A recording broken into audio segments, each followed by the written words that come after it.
What a student has to do is make the material her own, his own.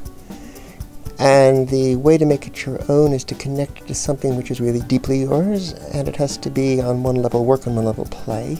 Deep play is play that connects in various ways. It's not just a game, but it's a game that connects to the whole structure of the way the world works.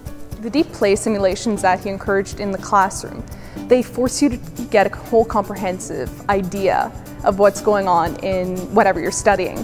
He would pull out props and costumes, so he had wigs and spears and shields, and you really just took all of that and were able to paint a picture of history happening right in front of the class. We each had to create a character and we had to develop an avatar, and then we would actually act out the avatar. So there was that element of play where we were literally pouncing around the classroom and interacting with each other and playing with each other and playing out these characters with each other. It made the history come alive. It wasn't just learning about the Spanish Armada, but you were waging war and coming up with battle strategies to beat the other teams. You build community by a bunch of things, but one of which is a sense of comfort with difference. Another is a sense that we are in this all together. And another that we're in a place where we are trusted and where the prof himself is willing to show his weaknesses, his doubts, his errors, the things he did wrong, so that we can all feel safe at being imperfect. But once you start kind of building up that kind of community in the classroom, honestly, the discussions get a lot better.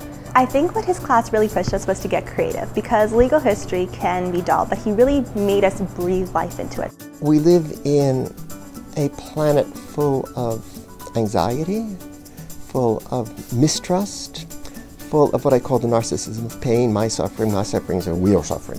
What I want you to do is to cast that aside and to always listen to the other guy.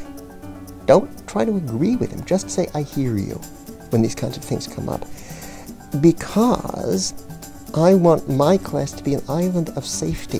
Going into my final exam for one of my classes, he was standing on a chair, helping all of the students, even if they weren't his own, find where they were supposed to sit. And anyone who he knew, he would give them a huge hug and just say, you're going to do fine, you're going to do great. So as far as a person, can't speak highly enough of him. And then as a professor, he brought himself down and was able to convey the message and the lessons so that we could understand it, and made it a lot more personable and engaging and actually fun to go to class. Did they do better? I don't know, but they feel good about it. And I'm saying this partly because I hope that other people do similar things. I have no monopoly on these things. But other profs say to me, how do you do it? How do you do it? The answer is really a question of attitude. You have to say, okay, it's not so heavy. We can do this. We're in it together. All it takes is a bit of trust in your students and a lot of charisma.